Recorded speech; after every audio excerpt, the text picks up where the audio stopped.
Thursday morning. The week is flying by. Welcome, everybody, to Connect Happy Valley A.M. As always, we're here live at Pine Grove Hall, bringing you your little slice of the paradise we call home. I'm Chris Buchignani. He is Greg Woodman. And we are joined today by a guest we've both been really excited to get on. I think one of the real leaders of our community here in the Nittany Valley, great Penn Stater, CEO of the Scholar Hotel Group, which, as I told you on yesterday's show, has done an absolutely bang-up job with the two former Penn State hotel properties that we're all really grateful for, is Nittany Lions, Gary Brandeis. Gary, welcome to the show. Thanks, Chris. Thanks, Greg. Thanks for having me. Yeah, I appreciate you being here, man. The way we typically begin these conversations is that we just want to give you the floor to introduce yourself however you like to the audience and talk a little bit about where you are right now and your Penn State story or Nittany Valley story. Sure. Well, thank you. I was a kid growing up in Philly, wanted to go to college, didn't have a lot of resources, and my older sister was at Penn State, and I visited a few times. I said, looks pretty good to me. Yeah, tale right? as old as time. You get an older sibling here, they bring you along. And it was the most affordable option as well, being in-state and things like that. So started in the summer of '84 and graduated in May of '88, and from my perspective, I don't know if I could have had a better college experience. Yeah. From the standpoint of the experience in Happy Valley, the education, the things I got to do inside the class and outside the class, the friends I made who are still my friends today. I was telling Greg, I just went to the beach with a bunch of my fraternity brothers a couple weeks ago, and I think you don't appreciate it when you're here, right? You're young, you're trying to find your way in the world, and you're in this little valley in a bubble, but you're learning a lot, you're meeting people, and what I recognized after I was done here was that what makes this place so special, the university, the community, the downtown, the surrounding areas, is we're stuck here, right? You talk to other students during their college experience. They're in a big city. They're in a town that's near a big city. Like I raised my family in Villanova, Pennsylvania, Okay. right near Villanova University. Great school, Yep. Great campus, but on the weekends, the kids all go. They go to Philly, they go to the beach, they go to the mountains, wherever they go. And here, we're stuck here. So the students, the community, we sleep, we eat, we drink, we party, everything we do together. And I think that creates that love and that sense of community that is really special about this place. And so for me, when I left, didn't really appreciate it right away, but the further I got out from college, the more I appreciated it. And so I'm really, really fortunate that over the last 10 years or so, more than 10 years, gosh, probably 15 years, that I've been able to work here, build a business here, build a great team of management, senior executives, and folks that make our company what I think is a great company. But I think what's great about this community is that our business matters, right? Not only from a scale perspective, but I think we matter to the community in a sense that we welcome people into our hotels. We hopefully give them a good experience. Sometimes we don't, right? And sometimes we try to make up for that and apologize and try to make things better. I always tell people we're people serving people, and that comes with a lot of upside and some downside sometimes. Sure. And so I think from my Penn State story is an amazing experience. Greg, you write about the 80s and how transformable it was. I see that now looking back, and I'm just really fortunate. So I get to live here part-time. I'm usually here 3 days a week, and I get to oversee a great business, great people, which is the most important part of our business, and I get to be part of the community, right? I get to do stuff like this, which is really fun. I get to volunteer. I'm on a few boards. I guest lecture and help teach a class at Penn State, and so I love working on both sides of College Avenue, as we say, and it's just been the pleasure of my life and just a great honor. Speak to, for our viewing audience, what is your business? Talk about the number of hotels, Nittany Lion Inn, Penn Stater, but you own just about a large percentage of the guest rooms in our community. And And that's somewhat true, I think, right? It depends who you ask. And it kind of happened by accident. It wasn't intentional. We didn't come into the community and say, we want to do this and end up there. It kind of happened by accident. In 2013, we had the opportunity to buy the site where the Fraser Center is, where the Hyatt Hotel is. It had sat vacant for a while, and we were Quite a while. Yeah, right. And I think it became an eyesore downtown, and I think the community was getting what we call deal fatigue. Like there was lots of starts but non-starts, and a lot of promises that didn't happen, and some of it was just the function of what was happening in the world, right? The recession in 2008 and 2009, what happened here in this community in 2011, and all that impacted that development. We were fortunate to acquire the land and then build that property, and that was our start. And that was really successful, right? We built large format retail space. We built the first new hotel in downtown State College in 30 years. Not sure why no one else did it, but we were able to do it. And we built some for sale residential condominiums on the top 4 floors that sold pretty well and pretty quickly. And so that was the start of our momentum. Then we had the opportunity to buy the old Glenlyn building at Pew and Beaver, and we renovated that into a smaller boutique hotel.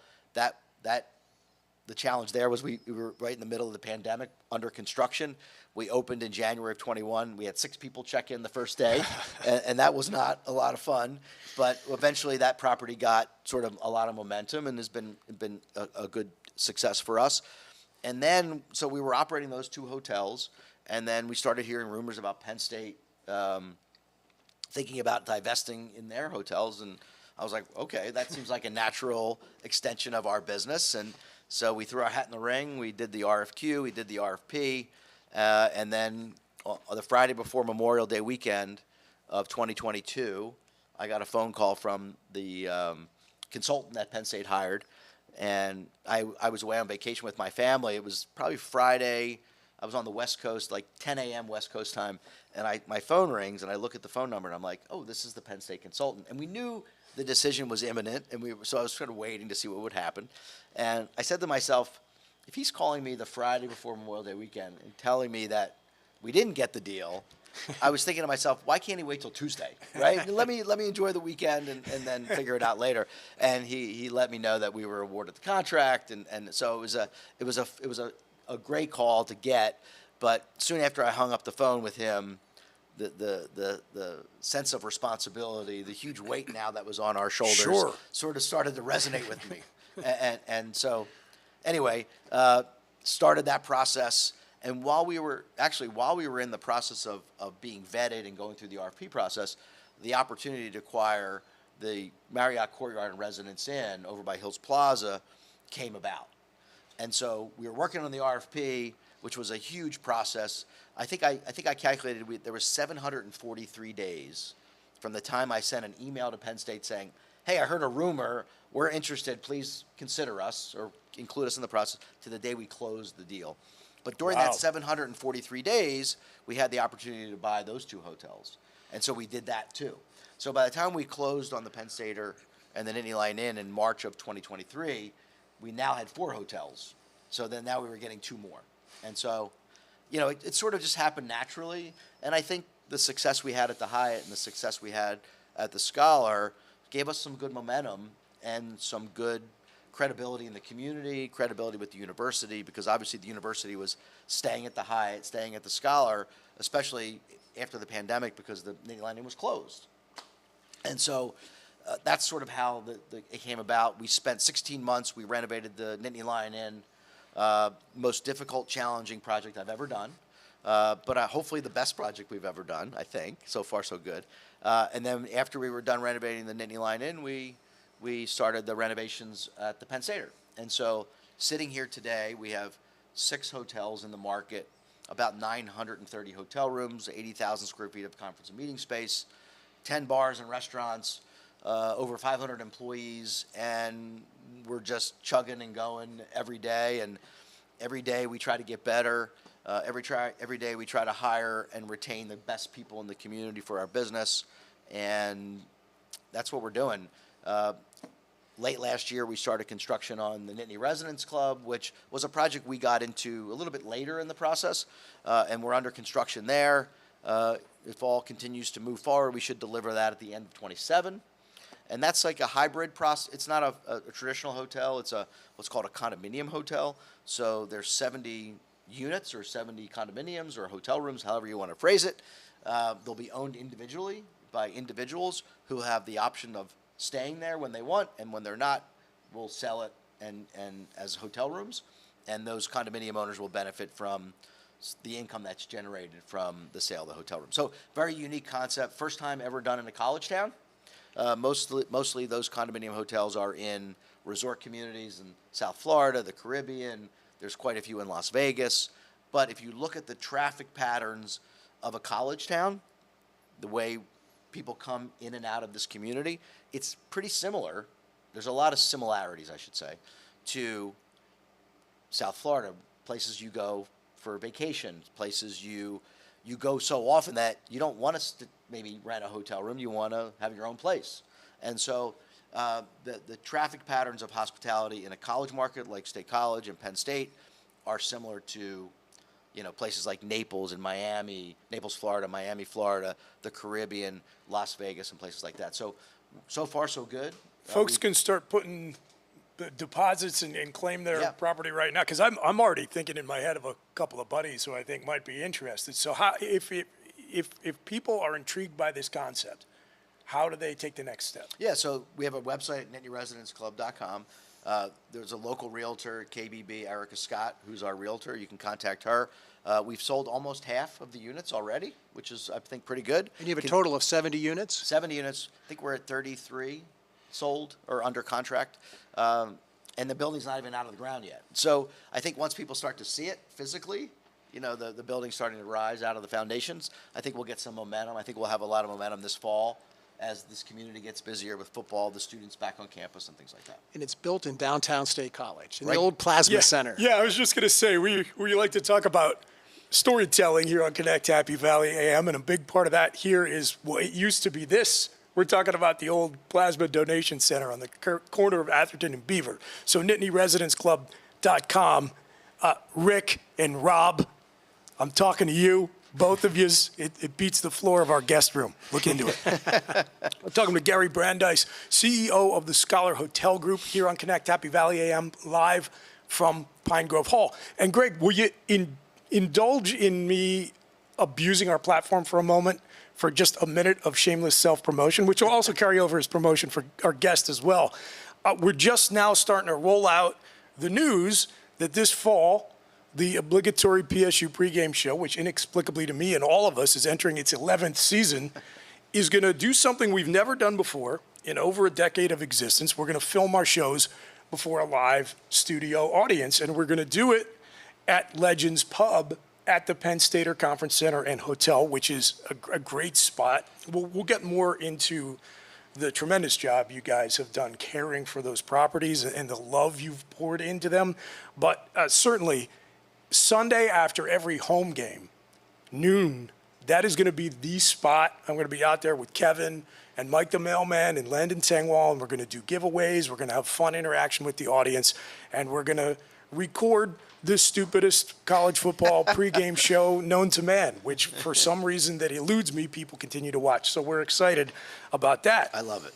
But Gary, what strikes me is having you in here, you really, in your story, you encapsulate a lot of the energy we're trying to channel and the message we're trying to share on this program, which is Happy Valley is a slice of paradise. Because you are somebody who came to Penn State as a result of the great experience you had in and outside of the classroom. You were able to find success in your life, and you chose to put your anchor down here. You could have started this company in other places. You could have moved on, and I know you've got properties in other markets, but you could have left Happy Valley and Penn State in the rear view. But instead, you decided to keep tethered to the community. But also in the business that you are in. We talked the other day about the idea in higher education that the football program serves as the front porch for a major university. Well, our hospitality industry is the front porch for Happy Valley. So as we are trying to spread the gospel of this place as one of the best places on earth to live, work, play, raise a family, start a business, retire, or come visit for any variety of reasons, to enjoy our food and bev, to take part in the outdoor rec, some reason that Penn State draws you here, a sports tournament, you name it. You, as somebody who went to school at Penn State, have chosen to make this community a part of your life, are also in the business of sharing the good news, Happy Valley. So it's great to have this perspective. And if you can reflect a little bit on either one of those points, what drew you to staying here in this place? And then kind of how do you think about it from a strategic business perspective, serving in that front porch role? Yeah, that's really interesting, because if you look at this community, the Penn State College, Happy Valley community, there's only about 10, maybe you get to 12 places in the country that are like this. Yeah. And so what does that mean? That means that we have a smaller community with a big public university. And so when you look at the economic engine in this community, people often say we're a factory town, right? The factory is a multi-billion-dollar public university. As right? I always say, the name of the town is State College, Truth in Advertising. Exactly. And so what does that mean, right? If you talk to people that grew up in a small town in Pennsylvania, whether it was in the steel towns, the manufacturing towns, the coal towns, whatever it might have been, those communities were driven by the industry. And unfortunately, industries go out of business, industries move, the economy changes. When you look at the economy and the economic development and engines that come out of a large public university, you feel pretty good about it. And so when you look at this smaller town in central Pennsylvania that's buoyed by a large public university, and what that does is that you get to live and work and play in this really cool town, but it's not a small town. We have amazing arts and culture, right? We have great sports, right? 7 weekends a year you can watch football, but we also have the best wrestling program probably ever, right? Great women's volleyball, men's volleyball. On a Tuesday night in March or February, there's something to do. Mm-hmm. And so you can't say that about towns of the same size and ilk as State College that don't have Penn State University, right? That is supporting this community. I often say I'm on the economic development subcommittee at the Chamber of Commerce, and a lot of folks who were born and raised here, who don't know anything else, we're really struggling in this area. We need to do more of this, and that's true. But the reality is if we compare the challenges we have here in State College compared to other communities of similar size, boy, man, we're really, really fortunate. And so when you come to State, whether you live here part-time, or you're visiting, there's so much to do, and it's accessible, right? I often tell people it's great on a football weekend, but come on a non-football weekend. Absolutely. Come during the week, and there's no lines. There's great restaurants. The Palmer Museum is a world-class museum. It's fantastic. It's ironic that the football weekends are how a lot of people come to know the community beyond the campus, especially if they're students. And they really are, in many ways, the worst showcase of what the community has to offer, because everything is focused around that energy out at Beaver Stadium, and so the traffic's all snarled up, and you're not thinking about any of these other hidden gems and otherwise that are available for us, as you said, we who live here, to play in all year round. Yeah, and I think what's again, it's like, come on a non-football weekend. You can get into the restaurants, you can get into the bars, you can find a parking spot, right? All the things that create a good experience. But the other thing that I would say about our business in the hospitality business, which is also the real estate investment business, is Penn State, if you look at State College as a community, and you look at other Big Ten schools and other Power 4 conference schools, and you look at their communities and what supports the university, if you go back 10 or 15 years, State College was behind the curve. And what I mean by that is that if you looked at our inventory of student apartments, if you looked at our inventory of hotels, if you looked at our inventory of restaurants, all those things, we needed to upgrade those. We needed more of it. We needed newer of it. And a lot of folks in the community, don't like what's happened in the community from the standpoint of growth, the high-rise off buildings, right? Things like that. And so listen, I'm a real estate developer and a hotel operator. For us, it's been a great opportunity to help the community grow. But if Penn State wanted and wants to stay competitive and attract the best professors, the best administrators. We needed better hotels. We needed better restaurants. We needed things that are going to attract world-class people, the smartest people in the world, research, development, athletics, coaches, and things like that. So that part of the economic development story for State College was really important, and I think people miss out on that. Yeah, the buildings are a little bit taller, right? There's maybe a couple more chain stores here in State College, but the reality is, for me, it's still the same great college town that it always was. And to comment real quickly on the tall buildings, Greg, and then I'll pitch it over to you. But I just think this is an important point. And I'm not blowing smoke. I would never do that. We got plenty enough smoke from the Canadian wildfires. If I did have a problem with the tall buildings, I would just demur and say nothing. But the point I always make to folks is State College has been changing, in many cases dramatically, for 150 years.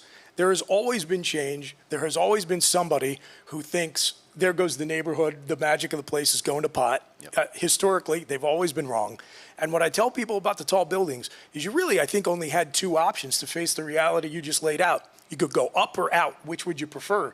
To me, up, far preferable than sprawl. So I think it's actually been the most elegant solution to the good problem to have of having room to grow and adapt to the demands on a college town in the 21st century. Just as State College has, again, going all the way back to when this was just cornfields and cow pastures, and they decided to put an experiment in education down here in the middle of Center County. So, folks, I get it. I'm a traditionalist, but it was, I think, the optimal compromise.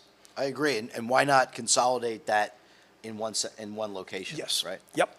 So have the students downtown. Yeah. I love the high rises. I love it. There's going to be more coming. Yeah, well, there are, Yeah. and there's one more coming, I think. But one of the great things about State College, I think, is I love it when the students are here. I love it. But I love it when they're not here. Yep. Right? And so, that time after graduation up until July 4th, it's quiet. I can walk around. I can talk to people. So I love all the different seasons, not only the temperatures and the weather, but the seasons of students and non-students. Summer session's great. I started in the summer.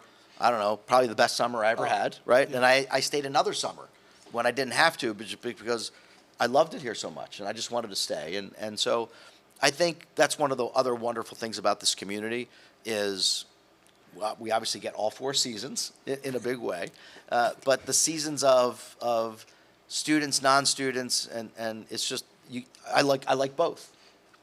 So my question is, real estate, hospitality, you've put them together. What was your major here at Penn State? Talk a little bit about your formation of how you got in the hospitality business. What was the genesis of that? And you mentioned your fraternity. What are all these impacts that why you're sitting here today? Yeah. Well, okay, let's see.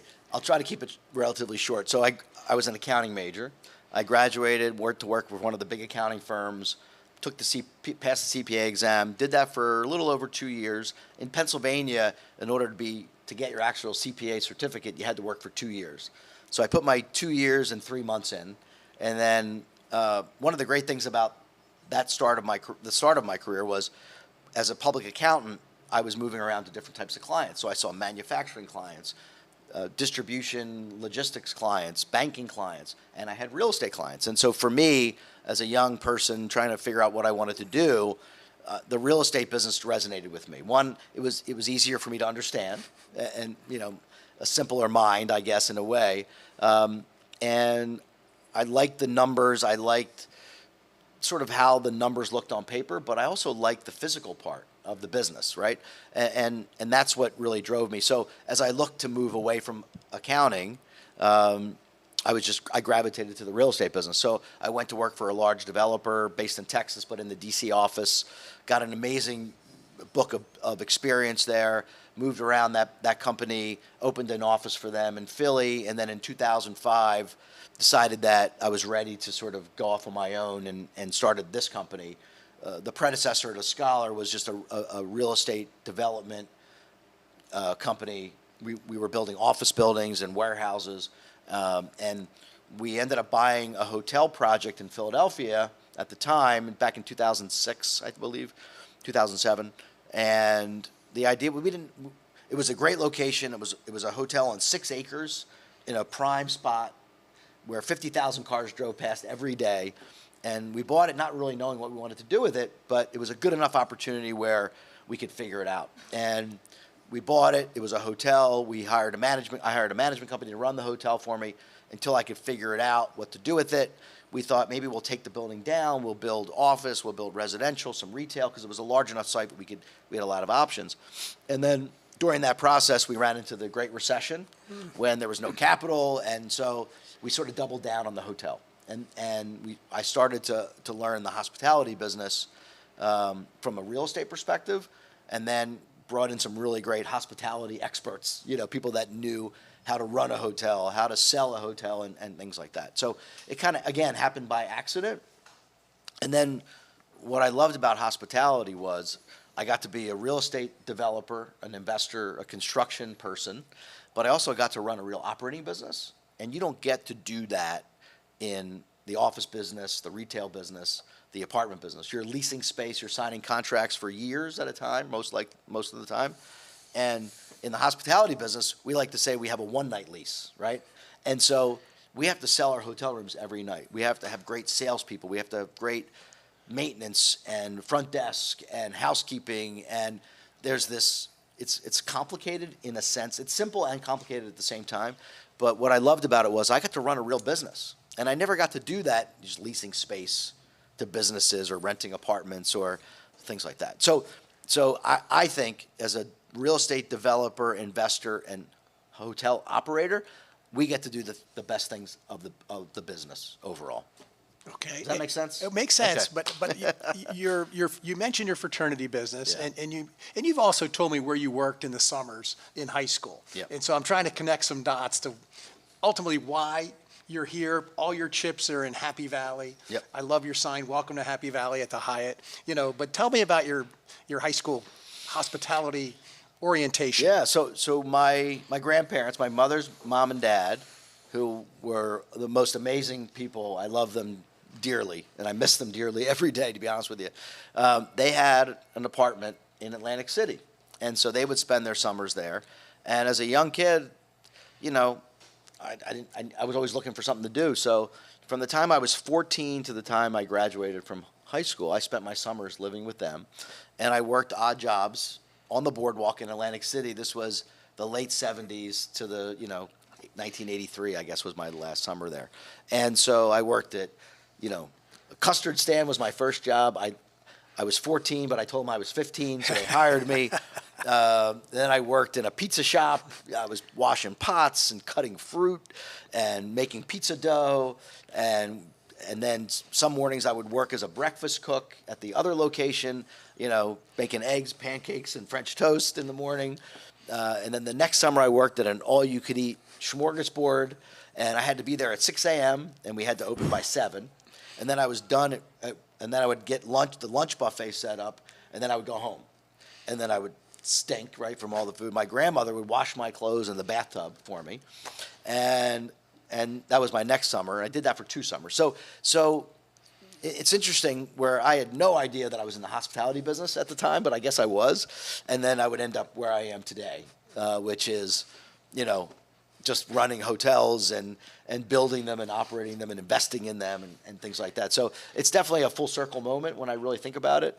But it was also a really fun time for me. Well, you mentioned going down to Bethany Beach with your fraternity brothers. So what role did your fraternity play in your maturation, in your education here at Penn State? Oh my gosh. One, I will tell you, I'm 60 years old, and my best friends are my fraternity brothers from here at Penn State. So that's a long time. And I just think it was a place where, you felt at home, right? I pledged with, I don't know, there was 18, I think. I could still read off my pledge class right now if you wanted me to, while I was holding a match, if you want. So anyway, you want me to do it? Okay. Anyway. Well, maybe you might make a good clip if you want to do it. Chelsea, you have a match? My fraternity brothers would appreciate it. Anyway, but it was just one of those things where we met while we were pledging, and when I pledged, there were no hazing laws and nothing, Oh, you know, man. no restrictions. Don't So- save that clip. So Okay. no, but no, my point was that, you know, it was pretty hard. You know, they put us through some tough times. And what does that mean? Well, when you go through some adversity and some tough times, what does it do? It bonds you with Brings the you people closer that you're together, doing it with. for sure. And so there's a method to the madness in some cases. And so that just created a bond that you can never break. And so it was a wonderful time for me. I've had the opportunity. My lawyer, who's my fraternity brother, he's been doing my legal work for 20 or 25 years. And so those relationships are really important. And it's just a forever bond, and it bonds us back to this community. But I'm fortunate, you know, families and wives and all that kind of are friends, and we do a lot of things together. Well, and in your properties here in Happy Valley, I want to note that you have your fraternal composite photos of your brothers in the lobbies of all of these places. We do. And you also, outside the Hyatt, the big high rise where the Fraser Center $1 million condos are up there with the view of Mount Nittany, you know, it's just, I'm fascinated. You have the 409 victories of Joe Paterno painted on the outside of the wall in the colors of every team that they won at. You know, and nobody really knew about that when you did it. Correct. You know, and then in the hotel lobby, you have the big "We Are" sign up at the Penn Stater, which I had my picture taken at on my graduation in December from my master's degree, Right. finally after 50 Yeah, years. that's great. But, you know, so what is the essence that, you know, you don't have to do that, especially coming from an accounting background. These things cost extra money, you know, but what is that touch of this that you bring to Happy Valley and you bring to these properties that came about, I think, from your formation in Atlantic City, in your fraternal, you know, into your experience here of things you learned outside the classroom, in addition to getting your science and, you know, your math and CPA type of education from G.K. Nelson. Did he of teach course. you? He did. He taught us on TV, right? I saw him on TV. He'd have to go up to the front of the room and push a button to ask a question. It was great. Ahead of his time, right? Way ahead of his He time. invented the World Campus, in my view. We were Yeah. watching him on TV. We were doing Zoom back in the day. Right? And that was I took it in 1979 Right, yeah. on the TV I in took Buki it- Building. Yeah, that's where I was in 1984 or 5. I think I took it. Yeah. So the essence of these touches you put on your properties, and you know, where's that coming from?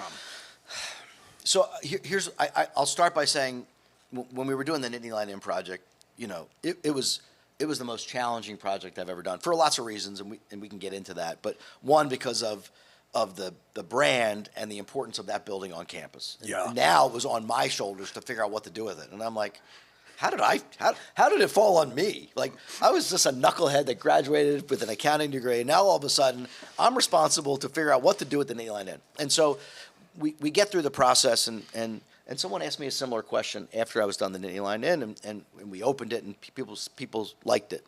People liked what we did. And I said to them, I said, you know what? I could have done this project at another university, but I also couldn't have done this project at another university. And so not only we were doing construction, I had to borrow money, I had to raise money, you know, we had to hire a brand new team to run it. It's a big process, but it was much more than just a real estate project for me. It was an opportunity to hopefully make a bigger impact on the community. And so I think the fact that if I went to another university and they said, hey, will you buy our on-campus hotel and renovate it and run it? Could I go through the mechanical parts of that? Yes. But I couldn't have done it the same way, because my heart and my soul is in the university and what it taught me and what I did here, and ultimately the relationships that I've carried for 40 plus years since I've been here as a student. And so when we think about putting the fraternity composites up, you know, putting the We Are sign out in front, and when you walk into the Penn Stater, you look at the tile on the floor, it's a big Nittany Lion. And so we tried to create touches of that, but we didn't want to overdo it either. And so we try to say, let's create a strong sense of place with our buildings, and with that sense of when you walk in, so that you know where you are, right? You know, 98% of the people that stay in our hotels here in State College are here because of the university, and they have some connection to it. It could be just they're selling paper plates to Penn State, but you can't help fall in love with this community, even if you're here for a day or two and you stay downtown. Let's just say, you know, you go to your business meetings, you say, let me take a walk. You walk down College Avenue, you grab a beer, you know, whatever, slice of pizza, and you're like, wow, what a great place. And so I think it's that sense of place, it's that sense of history. that I have here, and I think part of our success is the fact that we just know the community. And I think our secret sauce in getting selected by the university was, one, we had to show that we know what we're doing. We had to show that we had the financial capability of taking on such a big project.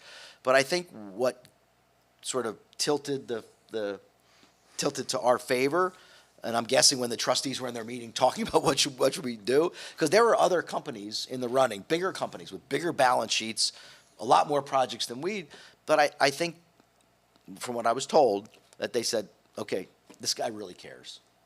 And I think that resonated with the trustees, that resonated with the folks that had to make the decision, that not only did we have the experience and the financial capability, but we were going to put our heart and soul into it.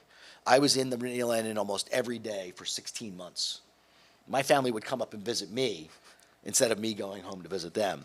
And I told the trustees, I will be in the building almost every day. If you need something, you can call me on my cell phone. We have the Board of Trustee meetings in the Nittany Lion Inn when they're in State College. And when they're in there and something doesn't go right, guess what happens? I get a text or a phone call from somebody in that room that says, it's too hot, it's too cold, the Wi-Fi's down. And so, that's the type of thing that we do as a company, but I also think that's why it's worked so well. And before I flip it back over to Chris, is that you have a coffee shop in the Nittany Lion Inn, and you have a coffee shop in the Penn Stater. And what's the names? What are the names of those coffee shops? So it's called Dear Joe, and it was a name that sort of, I don't know, I might have thought about it, or I ran it by some folks, and we kind of came up with the name, and it was sort of it's a name that it's really up to the individual to decide what they want to use it for or think of it of, right? Obviously, Joe is synonymous with coffee. Some people say it's a love letter to your cup of coffee in the morning, right? Some people think it's about our old football coach, our prior football coach, who did a lot of great things here in the community. And so I think it gives the customer, right, some thinking to do about maybe what it means to them. And so we don't make any formal statement about it from a standpoint of what it is or what it has or what it means. It's really up to the customer to decide what they think it means. And Gary, what does it mean to you? I think it means all that, right? You talked about the tile wall outside the Hyatt. Right. You talked about the coffee shop. We renamed Whiskers in the Nittany Lion Inn for Wally Triplet. It's called Triplets now. And so that name is on people's tongues all the time. Let's go to Triplets. Let's have a beer at Triplets. Hey, I'll meet you over at Triplets. Some people know what it means. Some people don't. We have a picture of Wally in the bar. The menu on the back of the menu tells his story. We have a QR code. It's on our website. And I got Wally's family's permission before we put his name on there. And that was really important to us that we did it with their permission. And so we try to honor a lot of the things that make this community what it is today. And Wally's story is really impactful. And I think, listen, there's controversy around the football team and what happened here. And certainly, that wasn't a good thing for anybody. But when you really look at the long-term impact that the football program has on this community, the economic development it brings to the community, the young men that come out of that program and what they're able to do with their lives, significantly more good, right? Over I don't know, Yes, sir. certainly the 50-some years that Coach Paterno was here, and the folks before him and now the folks after him. So the impact of that football team on this community is significant, and I think we try to weave that into the story of our hotels and the way we design and decorate them as well. Love it. Well, I'm going to toss out another plug as we're thinking about stuff hanging in the wall in the Nittany Lion Inn. I got to compliment you, Gary, also on 1855, the very cool cocktail bar you have added to the Nittany Lion Inn. Great cocktails, by the way. If you've not made it out to 1855, go take advantage of that menu. Old Coley or Old Main, can't go wrong with either one of them. Right outside, Gary, the doors to 1855, one of the things you have on the wall, talk about your creation of a sense of place. You've got an old parking pass from a game that I think was in like 1971 or 73, and I'm looking at the price tag on this parking pass. And so I did one of those little quick online inflation calculators, and I found that once upon a time, in $2,026, Greg, Penn State was charging $750 for a parking pass at Beaver Stadium. Now, I challenge you to go anywhere or parking around Beaver Stadium on a game day and tell them you want to pay $8 and see what sort of a reaction you get. But that allows me to transition into a point that I want to emphasize. I don't want to get it too far downstream without letting it go remarked upon, because I think it's a good moment of reflection for all of us as Penn Staters, but also really just to make a point about organizational leadership. And that's what you said about the bid selection process on who was going to take over these two projects, one of which especially, as you noted with the Nittany Lion Inn, has a lot of emotional resonance with hundreds of thousands of people. As I'm sure you're well aware, there was a lot of anxiety when word started to trickle out that coming out of COVID, the Nittany Lion Inn was not going to reopen. And people, well, what's going to happen to this place? It's an iconic landmark. It's on the registry of historical places. A lot of people have great memories there. Many people stayed their first night in Happy Valley on a college visit at the Nittany Lion Inn. And you said part of the calculus in selecting Scholar Hotel Group, Gary, was your company's connection and your personal connection to the community and the university, in the sense that there was that love there. There was something genuine that was going to be poured back into the property. And I just want to say there are many folks who will be very cynical, probably in some cases not without good reason, about the leadership decisions made in Old Main and by the folks at the top of this $10 billion a year operation. And I love hearing that despite anything else you can say, in one of those inflection point moments, there was actually the wisdom and the insight to stop, take a deep breath, and say, hey, who are we? What do we have that is unique? And who is going to be best qualified to pour that back into this product? And so we're going to eschew going with the bigger corporation or the bigger balance sheet, and we're going to double down on who we are. Culture eats strategy for breakfast is what Peter Drucker would say, and I know that's what Greg is thinking right now. And again, I think that is not just a good reassurance to all of us who are Penn Staters, that sometimes our leadership can see the forest for the trees and make the right decision, as I think has clearly been demonstrated by the great job you guys are doing with those two properties. And I say that as somebody who did have that anxiety about what's going to come next. But also, just whatever you're doing with your organization, bigger isn't always better. And if you don't have the foresight to calculate the heart component of the decision you're making, a lot of times you're going to be led astray. So anyway, I just that really made me feel good this morning on Connect Happy Valley Live, Connect Happy Valley A.M. live from Pine Grove Hall, to hear that story about the folks who are really at the top of the org chart at Penn State. Good stuff. When we got the award, I was called that Friday before Memorial Day weekend. We got back from our vacation. I was driving to my office, and the phone rang, and it was one of the trustees, and she called to, I guess, congratulate me. But this is the way she congratulated me. She goes, "Congratulations and my condolences." That's what she said to me, and I was like, okay, and she said, you're going to hear a lot of cynical comments. Mm-hmm. There's going to be a lot of people that are going to tell you what you should do and how you should do it.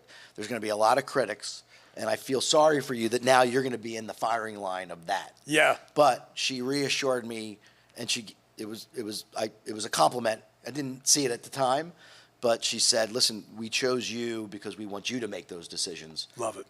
Clear out the noise and get to work." And then that's what we did. And so that was an interesting introduction to the process. But it was. I would tell you that, typically when we do a project, we raise capital, we borrow money from a bank, we start the process. Certainly lots of pressure, lots of challenges. This was double, because not only did we have a lot of challenges in capital and construction and things like that, but I knew that there were hundreds of thousands, millions of eyeballs watching us saying, don't screw this up. And so that was a little bit of more added pressure. Well, you got to ignore the cynicism. If folks don't know, Google it, the Teddy Roosevelt Man in the Arena. You're the man in the arena, Gary, in this scenario. And you said that the Nittany Lion Inn was the most challenging project you've taken on. I'm just curious, do you have any good specific stories you can tell about How some much of the time? obstacles? How much time do we have? As much as you want, man. Go. Oh gosh, you know, there was a lot of challenges, and listen, we all love Penn State, but they didn't do that building any favors from a standpoint of how it was maintained. And so there's lots of things that we saw and found, and the biggest what made the project so challenging was that every day there was a new set of problems or things that we didn't know about as we took the building apart and tried to rebuild it. You know, where they connected. Thus the condolences, right? Yeah, where they connected the 1930s building to the 1950s building, and then connecting the 2003 building. I'm sorry, the 1993 building. Oh, wow. You I know, didn't into even really that. think and, about and that so part. Sure. the way they connected the buildings and some of the structural issues, you know, there were water leaks, and instead of fixing the leaks, they would just like filter the water down into the building. There were just a lot of problems, and so, you know, there's so many. It's hard to pinpoint one, but it was just a confluence of every day, and they would pile. So we had to solve 5 problems a day, and then the next day there were 6 problems, and we were able to do it, obviously, but we were working 6 days a week. Our team, our contractors, the laborers, everybody that was in there, and then we chose to punish ourselves even more by reopening the Nittany Lion Inn on the Tuesday before the first home football game. Oh, boy. Yeah, that's right. And so, that's right. So now you just put the whole, you spent all this money and time putting the building back together again. We hired 100 new people that never worked together before and put them in the building. And then all of a sudden, we're like sold out for 3 months in a row. Right. No And it's soft like, open. no You're just soft open. diving right into Yeah. the deep end. And so, boy, that was fun. So Gary, we only have, I think, about, 14 minutes left. Yes. And you have this another innovation that you're doing with the Scholar Hotel, inviting the alums to become a owner with you. Do you want to speak a little bit to this latest innovation concept that you're bringing to the party? Yeah. So thank you for asking. So, you know, in the world of commercial real estate investments, typically private real estate is for high net worth individuals, family offices, institutions, and so there's not a lot of room for small investors or what are called non-accredited investors by the government. A non-accredited investor is someone who doesn't necessarily have a high net worth or a high income, but has money that they want to invest. And so what we've done is we've created what's called a Regulation A investment approved by the SEC, and we're working. We just started it 2 weeks ago to essentially recapitalize 4 of our hotels plus the retail center and the Fraser Center, and sort of move out our institutional investors and high net worth individuals, et cetera, and bring in what we call regular folks, right? Folks like you and I who can invest $5,000 and be an owner of those hotels, benefit from annual dividends and things like that. And you have to read the documents and make sure you understand it, right? But so what we're doing is we're working on the recapitalization of 4 of our hotels plus the retail center. And what we want to do is we want to put the ownership of those hotels in the pockets or in the hands of people that love this community. And Penn State alum, parents of students, or people that just love the community that have always wanted to invest in the community but haven't been able to, right? Because typically, typical private real estate investments could be $250,000 minimum investment, you have to be accredited and things like that. So we're taking all those barriers away. We're saying, hey, if you love State College, if you love Penn State, if you love Happy Valley, you can now be an owner alongside Scholar in these hotels, benefit from the financial performance of those investments. And in addition to that, when you come back to Happy Valley, you get this pool of hotel benefits that other folks aren't going to get. So, for example, you know, we created what's called the Scholar Owners Club. So if you invest $5,000 or more, you can be, not only will you be an owner of the hotels and the retail center, but you will, when you show up to stay in the hotel, you'll get dining discounts, you'll get early access to hotel rooms for big weekends, you might get room upgrades if it's available, early check-in, late check-out. So we've created this hospitality program that sits next to the investment, and we're marketing this to the million or 2, however many people are out there in the world that love this community, that come back over and over again. And now you can be an owner and an investor alongside us in these assets and sleep there, drink there, meet your friends there, and things like that. And so it's very unique. We think it's the first of its kind opportunity. And this is a long-term investment. So if you want to invest $5,000 or more, you can be an owner alongside us and me and benefit from the financial performance. And obviously, we've provided a lot of documents around that, so you have to decide for yourself whether you want to do it or not. We provided a lot of documents. And we have a website at scholarhh.com just for this investment, or you can go to scholarhotels.com as well, and you can see a link back to that. And there you can read all about the investment. You can register and then download the 100-page offering document, the LLC agreement. We have a 30 or 27-page marketing document where you can kind of see the highlights of the investment in the program. So again, we're trying to recapitalize the real estate investment, but recap it with people that really care about the community, really love coming back here over and over again, and benefit from staying in the hotels. So again, it's something that nobody's ever done before in a college market. And what makes it unique is, one, it's a Reg A, a non-accredited investor, which is a relatively new concept. Two, we package this hotel loyalty program around it.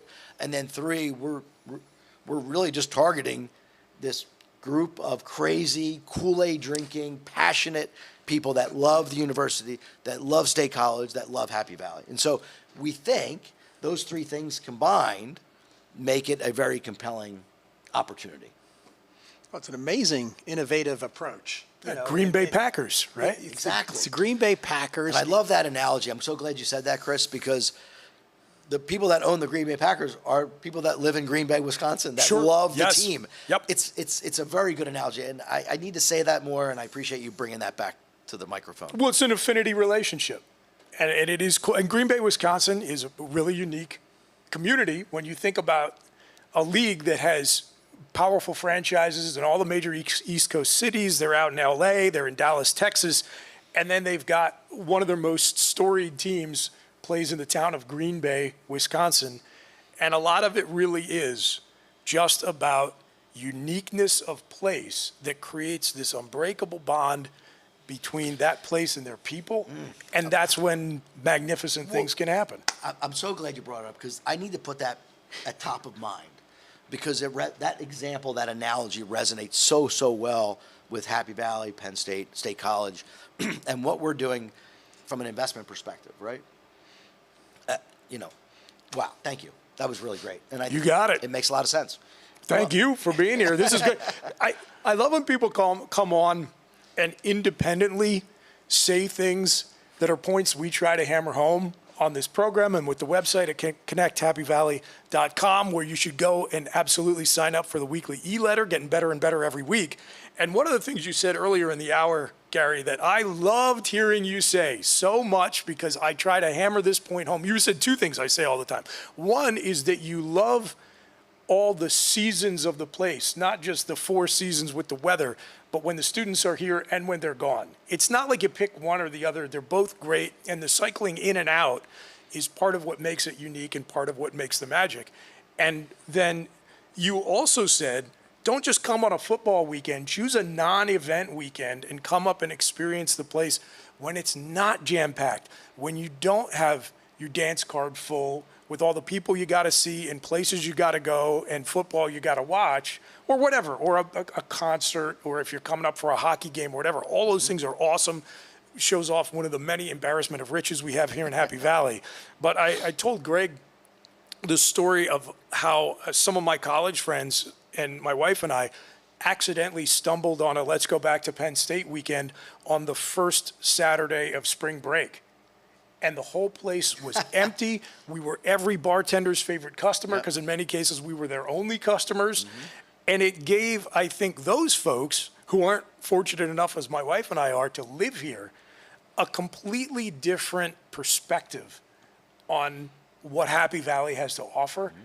And we turned that into an annual tradition as a result. So we got to get more alumni doing that. It's great. Yeah, I mean, go sit at the cafe and not wait in line and not be shoulder to shoulder and just relax. Yep. Right? It's great. And you told me when people check into your properties here in Happy Valley, they're always smiling. And that had an impact on me. 'Cause you have properties in other towns, you know, explain that a little more, what Well- you've seen at the front desk. Yeah, I mean, our job as a hospitality company is to have we want our guests and our customers to have a great experience, right? And so you have to do a lot of things to hopefully make that happen.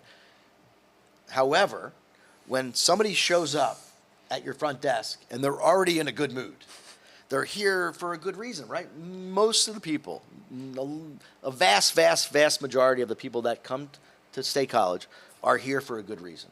Most of them. And they're here visiting their kids. They're here staying with friends. They could be here for business, but they just love being here because it's such a great community. And so our ability to deliver that great experience, the things that we have to do to make sure that guest has a good experience are easier, right? Because if we screw up, which we do, and social media is a really tough place to live because when we screw up, boy, we take it on the chin. But the reality is that if you're here for a good reason, you're excited, you're with friends, you're seeing your kids, yeah, if the batteries in the remote control of your TV are dead and we have to give you new batteries, you kind of brush it off. But if you're a little grumpy, maybe you're not happy you're here, that might be a bigger deal, and you might scream and yell about it or whatever. So the fact that we get to work and provide those types of experiences for folks in Happy Valley, it makes our job easier. And selfishly, we like that. But you know, it's just fun to live in a happy place. So as we wrap up here, guys, I appreciate you being here. Our guest this hour has been Gary Brandeis, CEO of the Scholar Hotel Group. Reminder, we're live here at Pine Grove Hall. You can check them out online at pinegrovehall.com. Two things. First of all, Gary, let's review what we've covered in the hour, some of the opportunities you have out in the field right now on the websites folks can visit. There's NittanyResidenceClub.com if folks are interested in getting in on that project and learning more about it. And ScholarHH.com. Yeah, Is so that so the legal venture entity is Scholar Hospitality Holdings. Yeah. So we created a website specifically for that investment opportunity. So we just tried to keep it simple, ScholarHH.com.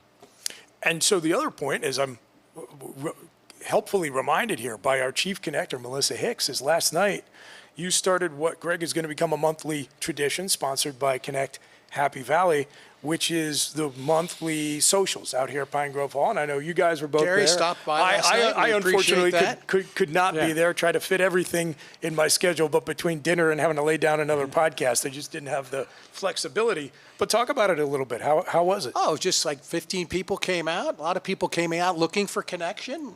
One person said they came out to explore if they want to stay in Happy Valley or maybe move closer to the ocean.